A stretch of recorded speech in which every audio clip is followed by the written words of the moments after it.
people are having heart attacks from this. People are dying from this. People are having all kinds of other problems. And then I also then reflected back and said, wait a second.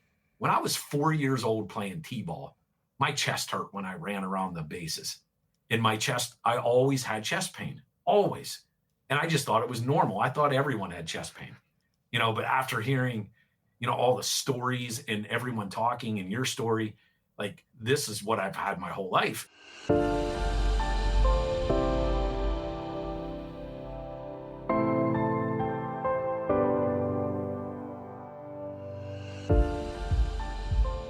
Welcome to Imperfect Heart, a place for you to join me, Jeff Holden, in conversations, discussions, and dialogue about our hearts and the impact myocardial bridges have on them. We'll talk with healthcare professionals, those in related fields that support our condition, and others just like us with stories of their myocardial bridge experiences. It's my intention for this content to inform, educate, entertain, and even motivate or inspire you in your personal journey on dealing with a myocardial bridge. Most importantly is to have you leave each episode with hope, knowing you're not alone and that what you're experiencing is real. My guest this episode has been somebody I've been talking with for nearly a year now. We've developed a very appreciative relationship, and what you're about to hear not only in his story, but in the subsequent 2 stories comes as a result of his intent to be sure our stories are getting told and that doctors and the medical community are listening. This is the first of a 3-part series that will have you hear David Vollmer first share his journey and outcome post-robotic surgery. You're then going to hear from Dr. Jeffrey Fowler, the interventional cardiologist that did the provocative testing for David's myocardial bridge. This will be the first time we've ever had an interventional cardiologist walk us through the provocative testing process. Then, third in the series is going to be Dr. Johannes O. Bonatti, one of the top robotic cardiac surgeons in the country. He's going to walk us through the process of operating on David's heart in detail. So, you see, David's been instrumental in documenting his journey all the way through to completion, and he's even been able to get his surgical team to agree to the podcast once he was repaired. He's a father of 3 wonderful young men. He's been married for 21 years to a most supportive wife, has a master's degree in biology, which you'll certainly appreciate when you hear his personal approach to well-being. He served as a crew chief on a Cobra helicopter in the military, and he has successfully built and sold a fitness product company that has enabled him to now semi-retire into a consultant on systems and process for businesses looking to grow from 6 to 7 figures. David Vollmer, welcome to Imperfect Heart. Yeah, it's great to be here, Jeff.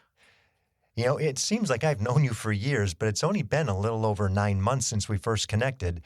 And that came as a result of you wanting to talk about your story and say, hey, I think this journey is going to be important, and I want to get in front of it. And I said, of course. I mean, nobody gets this far in front of it. But now that I've gotten to know you, I certainly understand how this all came to be. So you're a pro supplement guy. You're really focused on organics and holistic measures for health, plant-based solutions versus pharma. Let's start with where you first noticed something wasn't right and what you started to do about it. Okay. Yeah. So the big impact date was December 11th of 2023. I got AFIB while I was working out with a friend, and I was on a stair stepper. I was like, man, I just didn't feel good. I felt off. Something was wrong. And I didn't have an Apple Watch or anything at that time. So he's like, here, put my Apple Watch on. Let's see what your heart rate is. And it was 140 something. And it was said I was in AFib.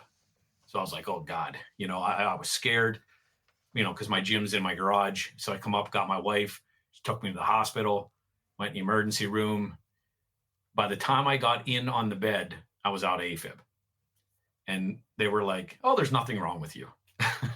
So I was like, okay, maybe this is a one-off thing, but I started, they explained to me what AFib was. And then I started, just doing some research. They said I should follow up with a cardiologist.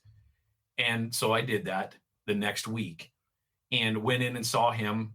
From that time to the next week, no episodes of AFib. And, I work out almost every day, either doing some cardio or heavy lifting. So this was very abnormal for me to see this in me, because we eat well, we do all those things. So on December 14th, I had that meeting with that cardiologist, and he said, hey, let's just get you some testing. And, with my background, I love testing. Test, and then you figure out, what you need instead of just winging it. So I was all for the test. So he ordered me a stress test and an echocardiogram, and that was going to be on January 18th. So more than a month out. So I was a little upset about that, but I guess that's just how it goes, Did you have any other occurrences of AFib in that period of time? Yeah. So Okay. On December 26th, the day after Christmas, I had AFib, went to the hospital. They checked my heart rate and they said it was at 126, but then they told me it was going to be 13 hours before I got to bed. So they just said, you'll be fine, just go home. So I went home, and then I had one more episode on December 28th and went back to the cardiologist because they said, come on in the office. So they put me on the bed, they put the EKG on me. And literally as I was getting the EKG put on me, they could see I was in AFib, and then I went right out of AFib, immediate that we went out of AFib. So the cardiologist there said to me, here, take these 3 medications and schedule yourself an ablation. And I was like, what? It was mind blowing to me. Like, this is like the 3rd time that I've had AFib. They've all been short episodes, but why would we want to, schedule an ablation surgery? I mean, that's a pretty big deal. Right. When I only had symptoms for not even a month. So her and I got into an argument, and and I accused her of the pharmaceuticals, dictating how to do things instead of her being a doctor and looking into root cause. Because I had 7 blood tests I wanted to get done. Because in this interim, I read the book on how to cure AFib. So got that book, and it said, check your magnesium levels, your potassium levels, both whole blood and intercellular, check your selenium, a bunch of different things. And I said, hey, I want these 7 tests. Can you write me an order so we can test these things? And she wouldn't do it. So that was really frustrating for me, dealing with them on that aspect, because my insurance was going to pay for it. All I needed was the doctor to do it. And if she didn't do it, which she didn't do it, I ended up doing it myself through like direct labs, just ordered the blood test myself and did the blood testing. So when I left the office, I literally called and complained to her senior management and demanded that I could see an electrophysiologist, because I wanted someone that could work with me. I even spoke to the staff and said, listen, I don't want to take medications if I don't have to. I want to find the root cause, and I want to really understand what this whole thing is. And they said, okay, yeah, this guy, he seems to fit with you, we'll schedule you. But that was February 5th. And we also know that for the most part, AFib is a condition that's an electrical issue in the heart rhythm. Right. So I went, and then on January 10th, I did a lot of work that day, worked like 16 hours, and I got dehydrated. So on January 11th, I went into AFib again. And then my wife posted on a functional medicine website for her thyroid and said, hey, this is my husband's symptoms. This is some of the blood work that we had. What do you guys think? And one of the doctors said, hey, I think he's low in probably potassium and magnesium. Just tell him to, up his dosage and see what happens. And that was at 4:00. She told me the answer. And so I went and took 2,000 milligrams of potassium and some magnesium. And 25 minutes later, I was out of AFib. And that's what it was. I got my blood work back 2 days later that I took the week before, and it showed that I was deficient in potassium intracellularly and in whole blood, and I was low in magnesium. So, and I did a hair test to confirm. And so since that day, I really watch my electrolytes, and that, brought us, I didn't have any more episodes of AFib until recently, but that's a new part of the story. But so I had the stress test done and the echocardiogram, and they both showed ischemia in my heart. Interesting. So I maxed out the stress test. I got to 173 beats per minute. I was breathing pretty heavy. And, at this point, I didn't know anything about you or bridges or anything to that nature. So I was just thinking, okay, I have ischemia. And then that was January 18th. And then on the echocardiogram, they said, you have Wilkinson-Parks-White syndrome. And like, they literally called me. I was reading the report, and a nurse called me and said, oh my God, you got to get in here. You're going to die. And I'm like, why? She goes, well, you have this WPW. And I looked at, I was already looking into it, what it was. And that's when your heart races over 230 beats per minute. And it has other things, which I was exhibiting no symptoms, never had any symptoms of any of this. And here the radiologist read it wrong, as I come to find out after I met with the electrophysiologist February 5th. Nonetheless, that's a little frightening, because now all of a sudden you're told something almost contrary to what you assumed or believed, especially since you were getting better. Right. So, but then I saw the ischemia and I'm like, well, what's this? So I didn't understand that. So I started reading up on it. And then on February 5th, I went in and saw the EP, and he's like, and I brought all my notes with me. I brought all my blood work with me. And I had on top of my binder, the book, How to Cure AFIB. And he walks in and he looks at me and he looks down and he's like, How to Cure AFIB, huh? And I said, yes, sir. And he's like, what quacks wrote that book? And I was like, it's two of your colleagues. I said, one runs the cardiology division at a hospital in Utah, and the other one's the head of the cardiology department at the University of Utah. And then he was like, well, what did they say?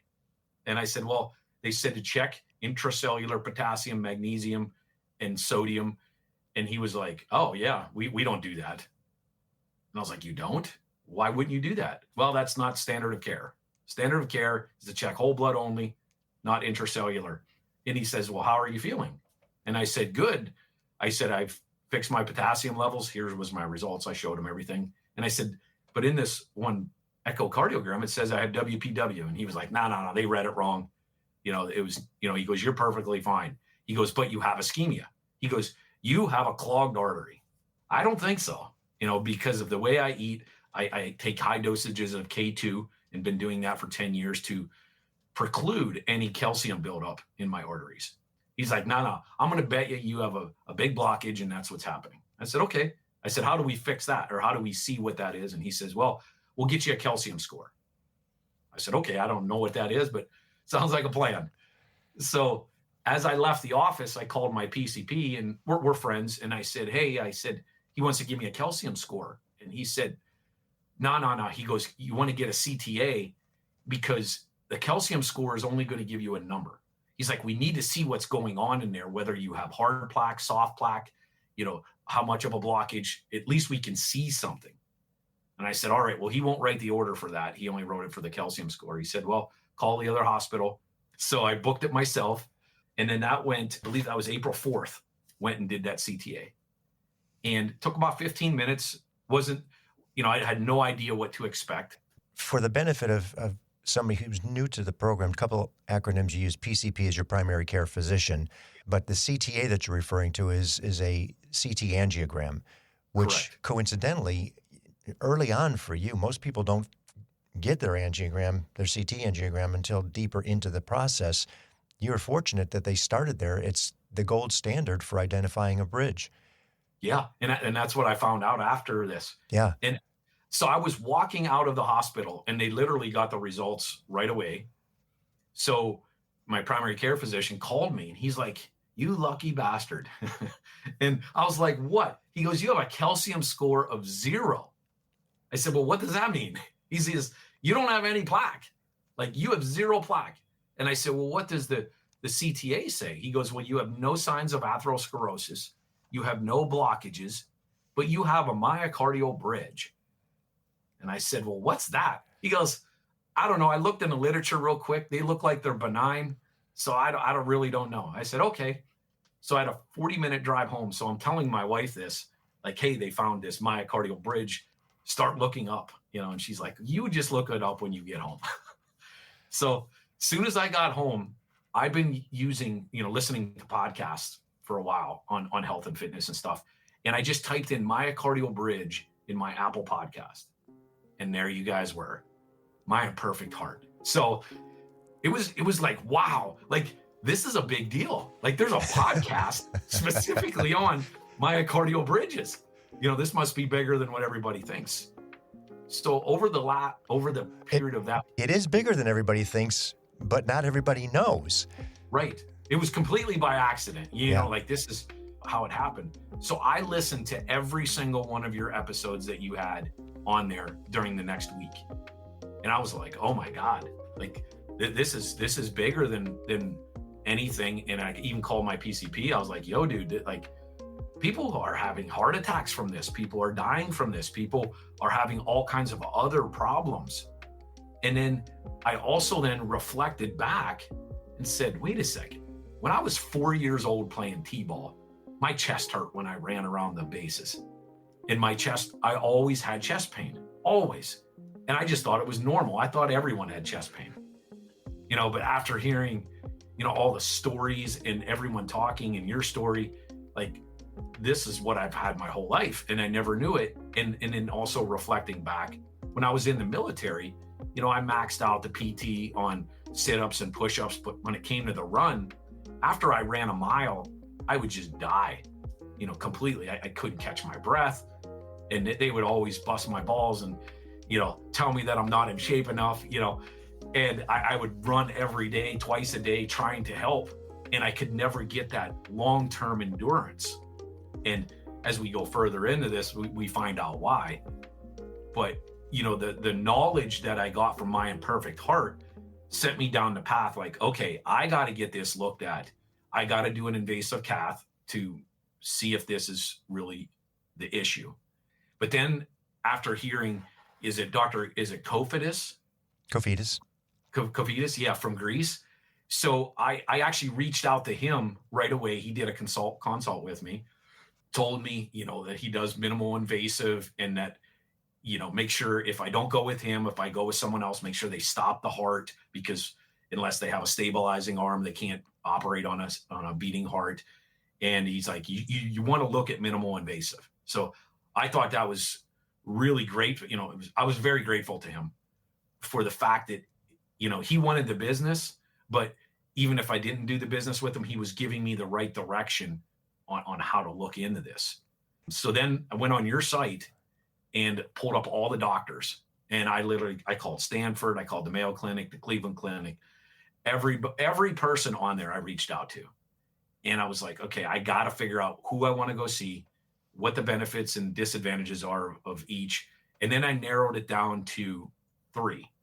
In Greece, Dr. Guy, because I heard him on your event. He was an Army guy, so I like that. And then Dr. Bonatti, which I didn't hear anything of, but he was listed on there that he was over in Pittsburgh, and that was about 5 hours from me. And he was one of the doctors that I had slated to talk with, because there's only a handful of guys doing robotic surgery in the country in any volume. Correct. And Dr. Bonatti was the only one I hadn't spoken to yet, so he was high on my list. I want to step back just for a second, because you are very research-oriented. And yes. To your credit, you dug deep into a variety of different things. You tried a variety of different supplements as you're going through this whole process. You actually have a hyperbaric chamber in your basement, which is very unusual, as well as a red light booth.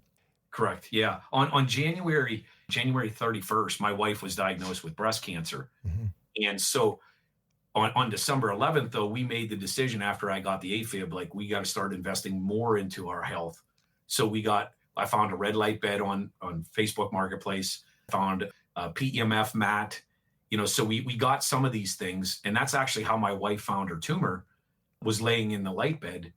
But then after she was diagnosed, then we went a step further and got the hyperbaric and a couple other machines just to help her with that situation. And she's doing great now. Good. Thank you. I was going to ask. So yeah, you're doing all this, yet these symptoms still present. So you're recognizing maybe this is something more than I can control. Maybe there is a mechanical issue. Now you're going down the path of exploring doctors to rectify the condition that you've got. Right. And you talk to Dr. Guy to Dr. Kofidis and eventually to Dr. Bonatti. What was it that brought you to Bonatti as you go through the process? The reason why is because it was in Pittsburgh, it was in Pennsylvania, and I'm in Pennsylvania. I really wanted to go to Greece. That was my number one choice for a long time through this process, or for a month through this process. But my wife came to me and said, listen, if we go to Greece and you die, how am I going to get you home? So that was a legitimate, concern. And, like all my kids and stuff, like, how are they going to deal with this if I'm out of the country? And then she didn't have any support structure if we went out of the country, where if in Pittsburgh, I have family within an hour of Pittsburgh and stuff like that. And then I also liked Dr. Bonatti and I blended better. Dr. Guy and I, we hit it off well. Dr. Henry and I, we weren't on the same page. And it's not, he wasn't bad or anything. It's just, I found if you find people that are in alignment with you and they just fit and you just know it right away. And I'll give you the example with Dr. Henry, explained my situation. And I don't know if he downplayed it a little bit for me to say, hey, we got to do an invasive cath, and then we'll see what goes on. And, it's probably not symptomatic.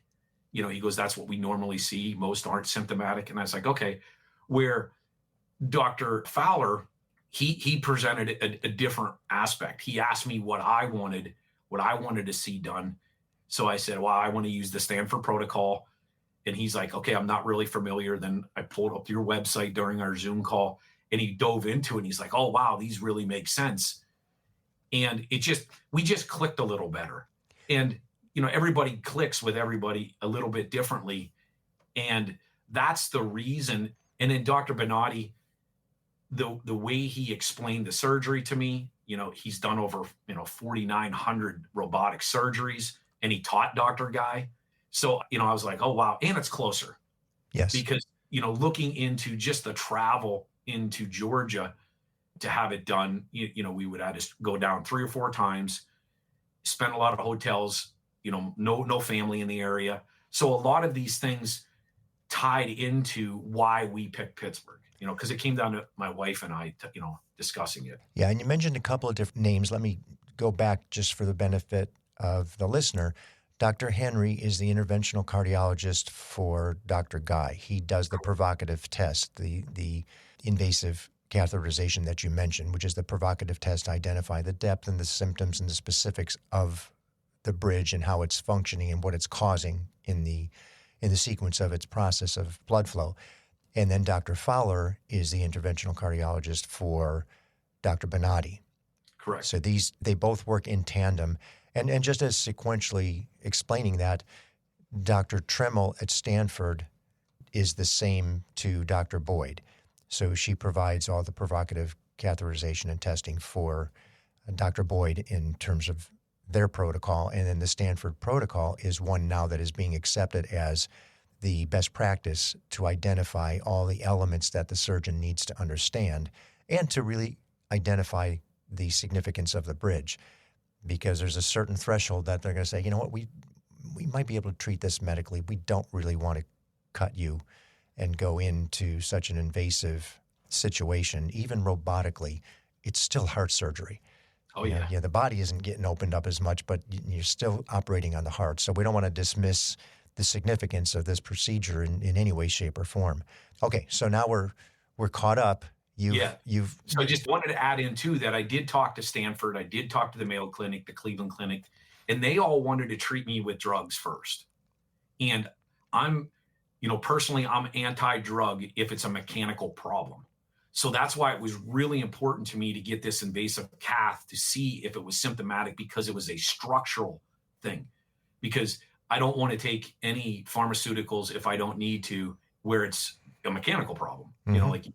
So, and that's why, and since they were close, we decided to go forth with the invasive cath, and that happened to be on June 25th of this year. And we know from the discussions that you had with them, it really was a comfort level, and they were receptive to what you're asking.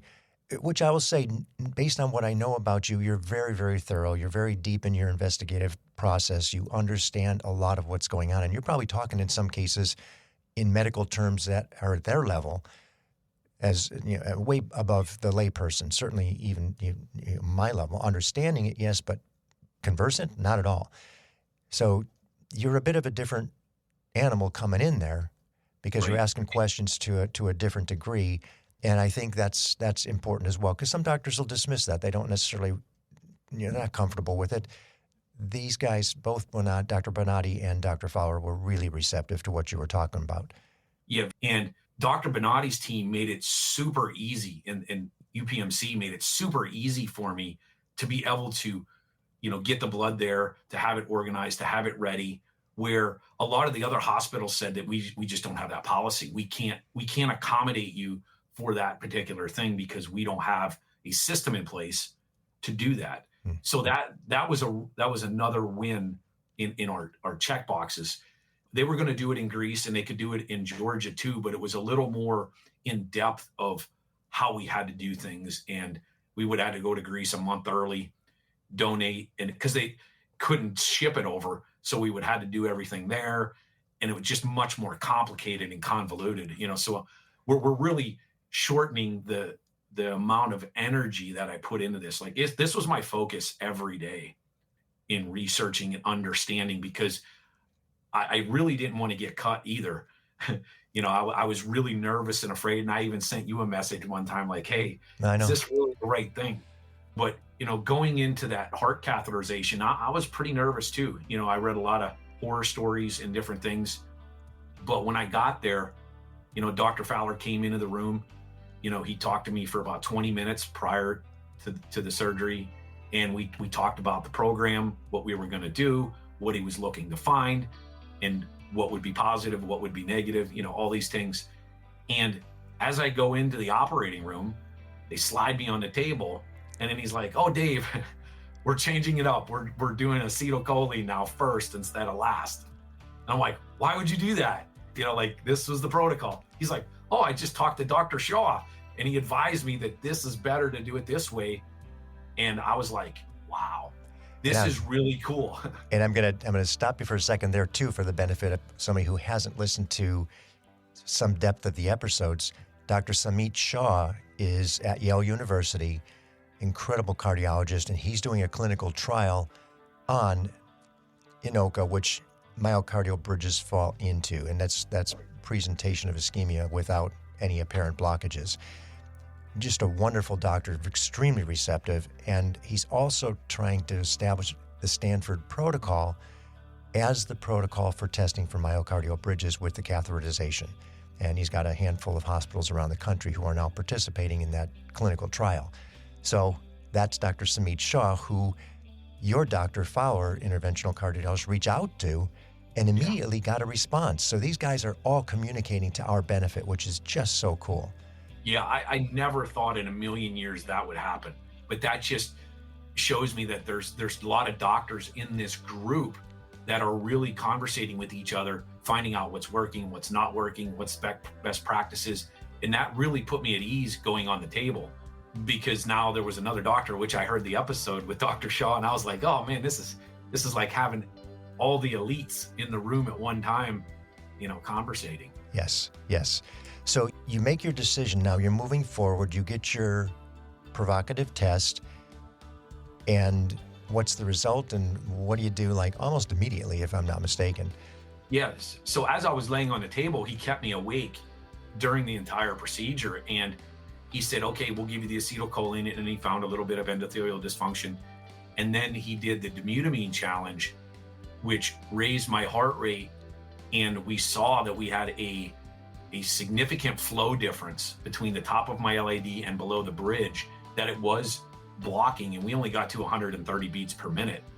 And he said, we don't need to take you any further. This is significant, and the only thing that will fix this is an unroofing.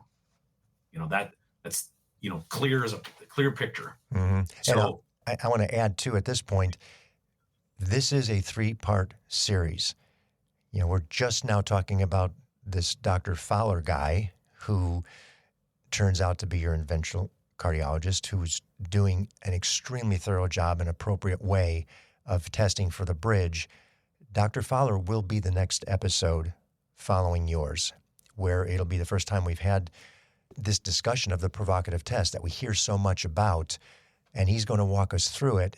Some of the details that you're speaking of, he'll give us a better understanding of what the significance is and what that means and why they do what they do.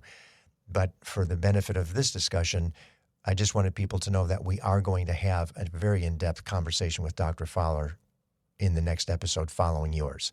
Yeah, he'll be able to explain it so much better and so much more in depth because it was really neat to see, and I couldn't believe that he kept me awake for it. And he also had other, interns and fellowship people in there because it was one of the first times they were doing these provocative tests on a symptomatic bridge patient. They haven't seen that like the way they did it this time. So it was kind of neat, but it was kind of weird seeing all these other people in the room watching it be done. Yeah.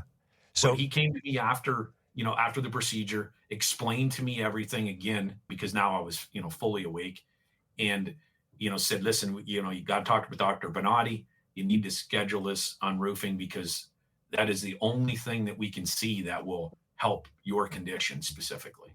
And if I'm not mistaken, you saw Bonatti and you said, okay, let's go. Yep. Yeah. It was, he could have got me in a little bit earlier, but my wife and I, we go to Bike Week in Ocean City, Maryland with friends every year. So we scheduled it on September 18th. So that way there, I could make sure, we went on our vacation and, then went out to Pittsburgh, and it was really nice in Pittsburgh. They have it's called the Family House. It's kind of like a Ronald McDonald House for people going to UPMC, and you can stay there. It's $99 a night or so. And that's where Paige stayed every night when I was in the hospital. It was close. They have a shuttle. They made it really convenient. That was one of the other big benefits is we could park the car and we didn't need to get it until I left. Mm-hmm.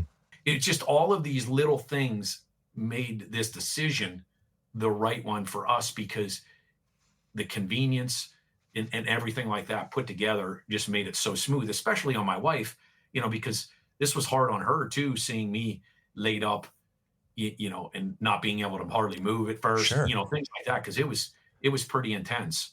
As I went for that morning, I ended up, getting the nerve block. Some people get it, some people don't. They say that it probably helped me with pain, through the thing. But, I went into the operating room, they showed me the robot. I was like, wow, this looks pretty cool. And Dr. Bonatti will, talk a lot about that. Then they gave me a little bit of stuff and boom, next thing I woke up, in the ICU. It was about a 5 or 6 hour, I was in the operating room. Mm-hmm. And you mentioned Dr. Bonatti now as you go through the robotic process. Following Dr. Fowler's episode, we're going to have Dr. Bonatti on to talk about the procedure with you and for the benefit of the audience. Yeah, and he has video. And he's going to have some video, yes. So you've had your surgery, you had the robotic process, you're now in recovery. What's the experience? What are you feeling? So as of today, I feel amazing. The process afterwards was a lot harder than I anticipated because I read a lot of things with robotic. Oh, it's easy, you recover fast, and coming into the surgery, I was working out every day. I was pushing myself, really hard to be in the best physical shape of my life prior to surgery. And what happened in the hospital is I got a little bit too much fluids, went into AFIB on the second day. And then, afterwards, once I was discharged, I did blood testing every week I've been doing, and I'm still low in potassium intracellularly. So I had a really tough time with AFib and aflutter after the fact. No pericarditis though, correct? No pericarditis. Okay. No. So, just with the inflammation of the heart and with the stress, of everything and being over fluid and not eating at the hospital, because to be honest, I couldn't eat the hospital food either. It was, really bad for you. I can't believe that they feed heart patients some of this food, but it was, I took pain pills for the first week. So it wasn't the pain. It was just I guess the other thing is I'm a very high performer and I'm always moving, always on the go. And for me to sit still, it was a big mental challenge, not as much physically, but more mentally. But now going through that process, I'm 2 months out post-op, and like the last couple days, I've been feeling amazing. Like, And I do want to address, because we talked about this AFib situation. You've been going back and forth. You've been getting your blood tested more than the average bear. Most people aren't going to be as aware and wanting to understand everything about what's happening. Your potassium, your sodium, your magnesium, all your levels, both intracellularly, which I'm not even familiar with those tests, but you're really digging deep into it, and you're actually still working with both Dr. Fowler and Bonatti in the process of what you're doing and sharing it. And if I'm not mistaken, you actually found an herbal result that worked to help with the AFib. Yeah. So it's called Wexin, Wenxin granules. It's from China. They've been using it for over 5,000 years as an antiarrhythmic herb. It's 5 different herbs that are in it. I can't even pronounce them, so I'm not going to try. Yeah. But I read a lot of research, and I sent Dr. Fowler 9 research papers of peer-reviewed studies where they use this herb in conjunction, say, with amiodarone or metoprolol to really suppress AFib. And once I was out of A flutter, I got an A flutter and I was in it for about 3 weeks. I tried the herb and it didn't work. But I had a cardioversion that shocked me out of it about a week and a half ago. And then when I had the AFib episode here, I drank it. Within 10 minutes, I was out of AFib. Mm-hmm. And it's definitely been working well. I've been drinking it every day just to help suppress the symptoms. I'm still looking for the root cause. And it may be, I may have an adrenal gland or a pituitary problem or something's out of balance still, but it's getting better. But, I blood test every week. Like, we're doing full panels on me every week of, everything from cholesterols to testosterone to DHEA. So I really want to dive deep. And it's nice because I have a PCP, the primary care physician, who's local, and he's a functional guy. So he's all into this. And then I told Dr. Bonatti and Dr. Fowler, and they're like, oh, we want to see the results because no one does this. So it's kind of neat sharing because they may be able to help other people going forward. Like, hey, if you have these things, you could do these particular tests and see if this could help you. Exactly. And that's why I wanted you to share that. I will put the caveat in there that you are you, and the situation for you is different than it will be for anybody else. But to know that there are options and places to go and things to look at and alternatives to something you may be uncomfortable with. Whether or not they work, we don't know because everybody's individual. You all have unique chemistry and capacity and depth of research and knowledge, of which you've done a great deal. So I don't want this to be misconstrued as medical advice, but if you're listening to what David is saying, the way he's done this, here's somebody that's doing blood tests every week. Here's somebody who's really gone deep in terms of their knowledge and probably smoked his keys for Google search and YouTube search just on every little facet of the condition and then the side effects of the condition and going down some pretty deep rabbit holes. So if you're not in that space, then maybe this isn't for you. But for somebody who really wants to look at it from a holistic perspective, there are some things you can do. And that's not to say that the mechanical thing doesn't get fixed. There's a mechanical issue. If it needs to be fixed, it needs to be fixed. There's no amount of herb or supplement that's going to fix a broken wheel, so to speak. But post that, or for mild symptoms, maybe there are options, and you must work with some semblance of the medical community, whether it's your primary care physician or your cardiologist. Those are really important. Don't try to do this on your own and think you're going to solve something because you may make yourself worse. Yeah, you got to be really careful. And that's where I'm very fortunate to have a PCP who's so close to me. All of these things also play a massive role in recovery and longevity of, functionality of whether it's AFib or anything outside the mechanical problem with the bridge. Because, you have to take care of yourself. Mhm. If you have diabetes and you're overweight and you eat processed foods, you are going to have problems that are going to accompany the bridge because like in your show, all the people or a majority of the people were like athletes, like high performing athletes, and they're watching what they eat and doing this. So if you don't do all those things and eat well, you cannot outperform a bad diet. You can't outpill it either. It will come up and catch you. So if you're going into this, get yourself in really good shape or better shape than you are in now before a surgery or things, and then look at how do you minimize inflammation because now 2 months post-op, like I feel like I could run a 50K now. Like I feel I don't get winded anymore. It's so strange that's something that I felt my whole life. As my heart rate increased, I would get winded, and now my heart rate goes to I had it up to 150 yesterday on purpose. And I didn't have any of that feeling. It was really cool knowing that blockage there, that squeezing isn't there anymore. Hmm. And that's what I was hoping you would get to. If you didn't, I was going to ask you. You now just 2 months out, 8 weeks. You feel better. You recognize that something's changed from what you were dealing with historically and previously.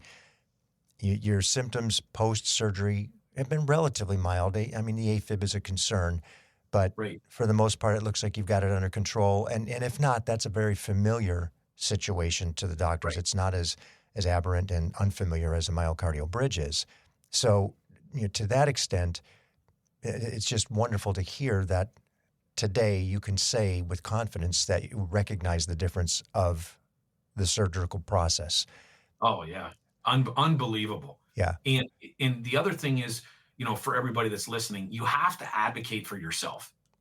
Never take no. And that's why I called every doctor because I wanted to hear what every place would say, what Stanford would say, Mayo Clinic, Cleveland Clinic, places in New York, like all these places. I listen to what they say, and you can always get some good advice, even in a conversation. Yeah, it costs some money to do that, to have all of these meetings and things like that. But this is your life you're talking about. This is, the rest of your life. If you space it out, over the next 40, 50 years that you'll be alive, it's really minimal.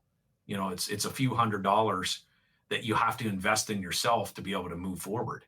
And even dealing with a local cardiologist here, when I went to get my cardioversion, he wrote down that I had a bypass surgery. And that's what it said on my notes. And I'm like, no, I had a call and they're going through all kinds of process to switch it. But I'm like, I didn't have bypass. I had an unroofing. And they're like, what's that? Like a lot of the community doesn't even know inside the cardiology departments. They don't know what a bridge is. They don't know how it functions. They don't know what an unroofing is. They were all very surprised locally here, but that's why I still deal with Dr. Benatti and Dr. Fowler in Pittsburgh because they understand me, and I can be really honest with them and open. And that's what you need to be able to do. Sometimes we may have a disagreement on which path to go down, but ultimately as the customer, I get to decide, but I want them to know everything that I do so they become more knowledgeable and they may be able to help other people in different situations. And I want to compliment you on that because from the very beginning of our discussions, this is pre-surgery, this is pre-doctor, pre-provocative test that you and I have been talking. And from the beginning, you said, I want to be able to get to the doctor's situation post-surgery and share my story. And what a compliment to you to just that service to others to say, I'm here because I want to make sure that we document this to some degree all the way through. And we've been in conversations literally every step of your journey, which I really applaud you for that. I think that's just a wonderful way to help others.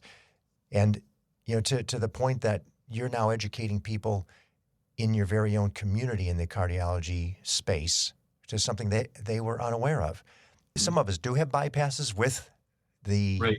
With the condition, but it is not a bypass by any means, in no way, Right. shape, or form. And so now they're educated. So maybe they will see the symptom come through with a person and go, oh, let's take a look and see if it might be a bridge now that we understand it a little bit differently. So to everybody that has the condition who gets treated and has the ability to share to make sure another person in the medical community is aware. That's one more person that might pick up the symptom in a patient to save that patient all the grief that they're going to have to try to get this thing diagnosed properly. So, Yeah, and I've shared with the local team here too, is all the doctors and nurses I talk to. I'm like, if someone needs their bridge unroofed, you got to go to Pittsburgh. Just because it's so local for us, and our insurances work in state, all of those type of things too. So even them knowing just there's an expert that's 5 hours away or 4 hours away, it's a lot better than saying I don't know what to do with you. right. That's kind of the whole point of this whole thing too. I want to take just a short step back. You're obviously a high energy guy. You're a get it done guy. You move until you find a solution. You're looking for all of that. For the benefit of the others who are listening, they may not quite be in that same space, but somebody's got a bridge. Maybe they've just been diagnosed. What would you say to them? What would you say about the next steps in the process? Definitely talk to as many doctors as you can.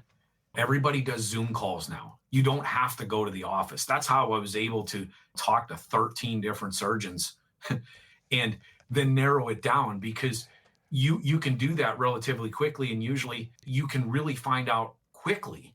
Like, I talked to Dr. Kofidis, Dr. Guy, Dr. Henry, Dr. Benatti, all in 2 weeks. Like, I scheduled all of those meetings. They were bouncing around between each other.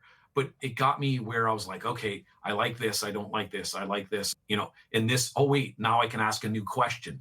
So it's really about advocating for yourself and, listening to literally all of these podcasts, because I educated myself in the fact that then I could go to the internet and research different things associated with bridges after I learned the language, the doctor's names, the protocols, all of those type of things. And your website has a lot of the resources that you need. Just don't give up. Don't wait for your doctor to say, oh, go over here. Like, all of these doctors, I referred myself to them, every one of them. I didn't need a referral for anyone. I just called their office and said, I want to be unroofed. And they're like, oh, okay, we'll get you in the system. It's a lot easier than what most people think, because I thought I was going to have a harder time than that. But everyone called me back. But you just go in and say, I want this done. Not necessarily you're going to have it done, but you say, I want this, and they will set up the appointments and get you in. And I think that's the big thing for anybody, to know that you are in control of the situation. Once you've been diagnosed, it's in your hands. To the extent of insurance, we certainly understand that as well. But we've even got a gentleman who couldn't get his insurance to get him to where he needed to go. So he went and found a cardiologist in his backyard, where he did all the homework for the cardiologist. Certainly they were familiar with, bypasses and, other heart surgeries. And this is not a complex heart surgery per se, but if you don't know it, you don't know it. And so he shared everything he could find with those surgeons and had his unroofing procedure done. It was the first one they had done. I would suggest highly, if you can get a minimally invasive surgery versus a full sternotomy, like, do it. I don't know, you could speak to where, you were at in 2 months after your full sternotomy versus me. Maybe you can add some information on that, but it seems like it's a lot less intensive than that full sternotomy. Yeah, if you're a candidate, if you are a candidate for robotic surgery, and the surgeons will tell you, not everybody can be. In my case, I wasn't. I needed a bypass and some other stuff going on. But if you're a candidate, by all means, seriously consider it.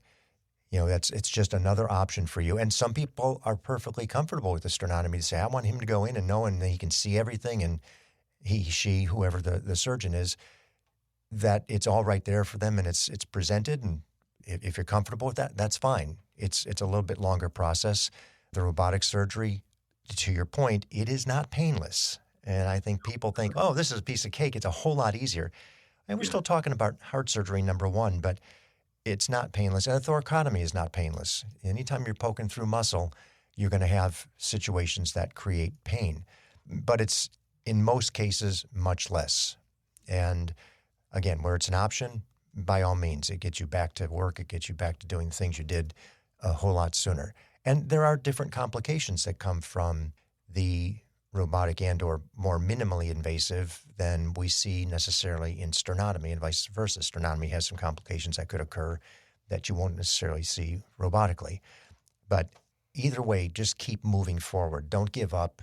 I know you're going to cycle in and out if you're somebody who's in the space still trying to figure out what the best thing to do is. But just keep moving forward. Even if you have a couple of setbacks, even if you get a couple of significant denials, just keep moving forward. And know that while some surgeons do the surgery without a provocative test, that if that's an option for you, if you can get that information, all that information is just more support for the surgeon who's going to do the work and actually unroof the bridge. So the provocative test is an important part. And like I said earlier, thanks to you, David, because of your insistence. I mean, I remember you calling me after you met with both Dr. Fowler and Dr. Bernardi. You said, I talked to them about the podcast. They're going to do it. They want to do it. They're really interested in, participating. And you were actually pushing them. And now they are interested in being one of the foremost centers as well, centers of excellence that can provide both the full provocative testing as well as the surgery robotically for unroofing. And we're going to see them doing more and more. And this is because of you. Well, and, when I saw the capabilities of the UPMC Presbyterian in Pittsburgh, it's one of the most state-of-the-art facilities in the country. And coming back to you, get the provocative tests. Like, I would not have been unroofed if they would have came back and said that provocative test was negative. Like, because there's no way I would want to go through this if that is not what's causing my symptoms. We knew 100% that my bridge was causing all of my symptoms and, my chest pain for my entire life. So, I would highly advise everyone, yes, it's an extra procedure, but it's usually you go in the morning and you're going home in the afternoon. Your arm's a little sore if they go in your arm, or your groin will be a little sore, where they go in. But that short amount of pain will make you certain that you're making the right decision. I mean, I had all of this evidence, and I remember texting you and saying, Jeff, is this really the right decision? Because it's really scary, because it brought in perspective. Like, my wife was like, what happens if you die on the table? What's going to happen to the kids, and what's going to happen to me, and like all of these things. So it really makes you think, because it's a bigger deal than just saying, oh, I'm going to go get a minimal invasive heart surgery. Right. Yeah. And I'll add one thing. To the best of my knowledge at this point in time, and we're talking in November of 2024, to the best of my knowledge, nobody has ever died on the table, which is really great to hear. Everybody's come through it. And it's not the surgery. So don't fear the surgery as much. Don't fear that sternotomy. Don't fear getting something done to the extent that some people do. Don't let it paralyze you. Right. It's there. It's an emotional roller coaster. Well, and I was just going to touch on that. You just took the words out of my mouth. I would say, give us just a little bit. We're at the end of your process, and we want to wrap up about here too. But the emotional state. Give me a little bit of your ebb and flow, and where you are today now that you're complete. Yeah. So, prior to surgery, a lot of anxiety, like thinking, but it was more of an excitement anxiety, because what helped me through the process was calling you and then making a commitment to you, like, hey, I want to do the podcast. So now I had to commit to myself that I was going to go through the entire process. And then when I got my doctors involved, now that's an extra push. I can't back out now, because I got them involved. They're excited to do the podcast, which can help a lot of people. So, that's what helped push me to hold me more accountable, pre-surgery, because there's a lot of emotion pre-surgery. Like, when you have a date, it's scary, because that's one of the biggest surgeries I've ever had in my life. And, knowing that there's going to be a recovery period, knowing all of these other things, dealing with the AFIB on top of the recovery was a lot harder emotionally, because I was expecting to be back to the gym at 30 days post-op.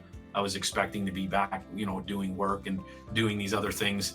Fortunately, I'm a serial entrepreneur, and I have a big team that helps me.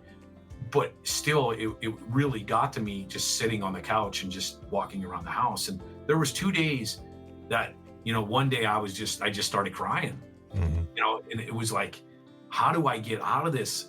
Because the AFib and the side where I wasn't able to do what I needed to do, to make me feel better, it just got to me. But then I was like, okay, tomorrow's going to be a new day. I'm going to go to bed tonight, get up tomorrow, and keep driving forward, and then keep searching. If you're looking for answers, there's always going to be answers out there, but you got to keep digging. You got to be persistent. And, fortunately for me, my wife tells me I'm the most tenacious person she's ever met. But, you have to use some tenacity to keep driving yourself forward, because it will get better every day. You're going to have ups and downs, but, looking back, if you would have asked me 2 weeks ago, are you certain you would do this again? I would be like, man, I don't know. But now that I'm finally feeling like me, like this morning I woke up, my heart rate was 58, 59. Congratulations. That was what it was pre-surgery, and that's with no drugs, on that. So that's really exciting for me. Like, okay, I'm getting back to where I was pre-op, and now I'm going to be in better shape. Now I'm going to be able to do more as things go forward. So it's just keeping that mindset and using, like Jeff or your doctors, to hold you accountable, because you make them a promise that you want to do something. You got to go through with it. It's like stating that goal. You tell somebody. The more people you tell, the more likely you are to hold on to it. Right. Yeah.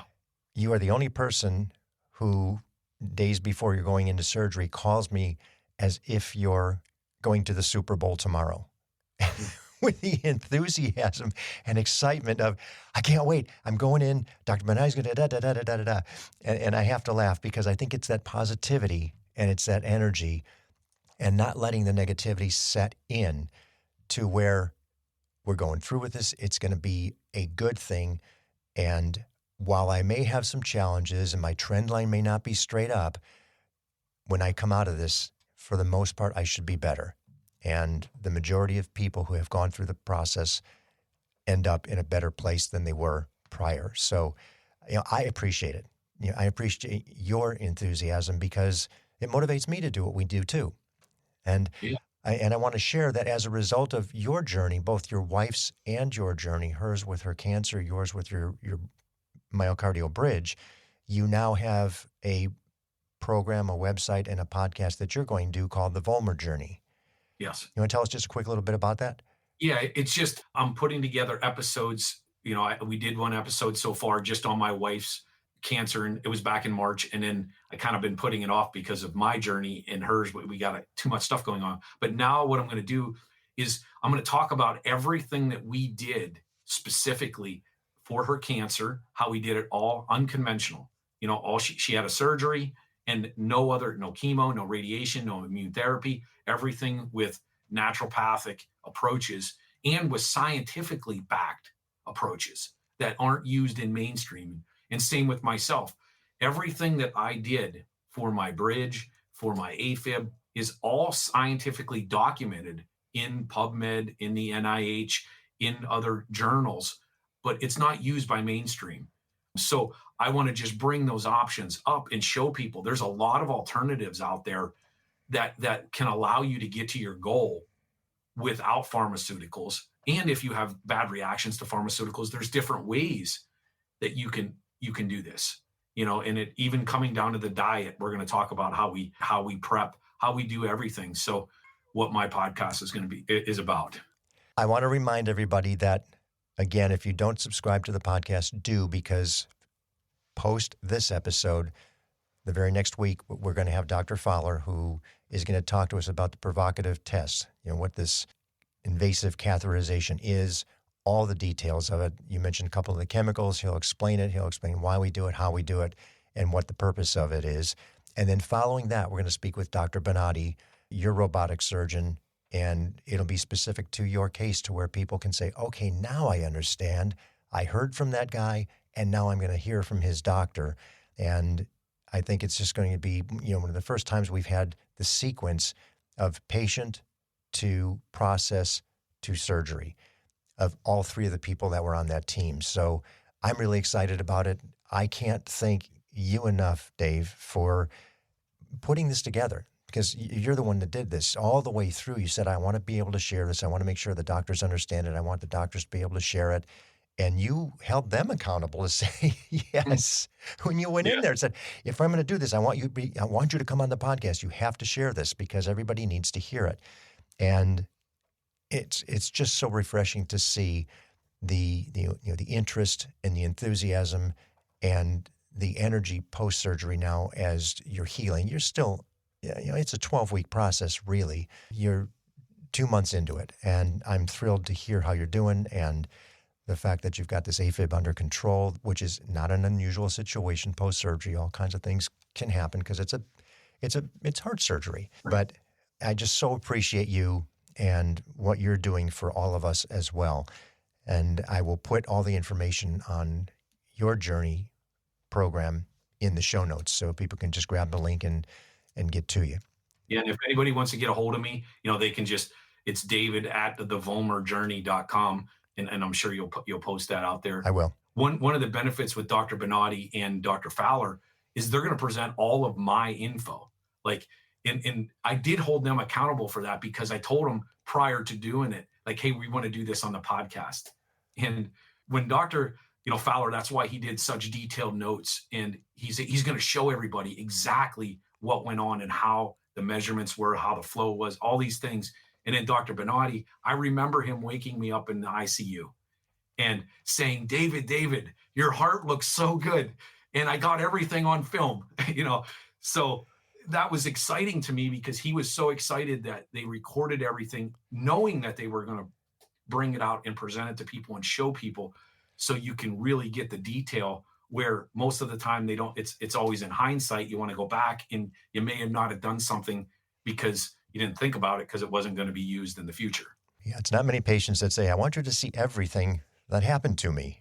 So I've seen both Dr. Fowler's pieces that he's going to share. They're incredible. And I've seen the snippet that Dr. Bonatti is going to talk about, which is incredible. And it's, from my perspective, it's nice to be able to see it because you can then mentally see what's happening to you.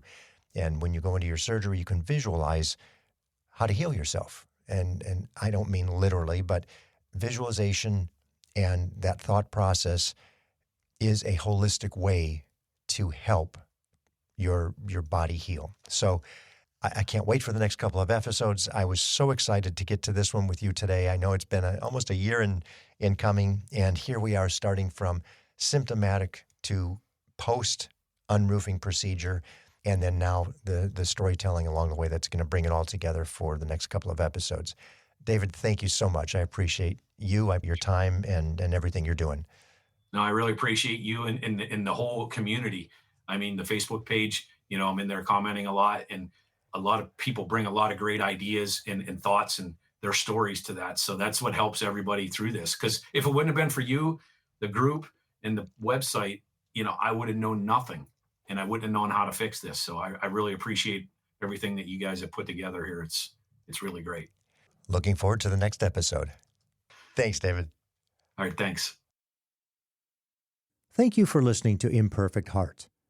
It's my hope that this information helped in some way to improve your situation or will help you better understand this condition. More importantly, that it gives you hope through stories that there is help and you most certainly are not alone. If you've been diagnosed with a myocardial bridge, please be sure to join the private Facebook group, Myocardial Bridge Support Group. For more information about our program or to reach me directly, visit the website, myimperfectheart.com. If you like what you heard today, please give a positive review, thumbs up, high five, or whatever your app likes. And be sure to share with everyone important to you so they understand what it is you're dealing with. Please subscribe as well. Welcome each day with gratitude and positivity.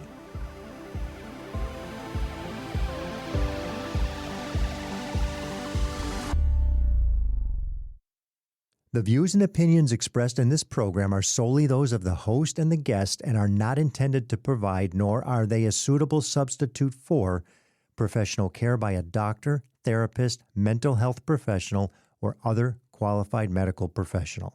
Imperfect Heart is a production of Hear Me Now Studio.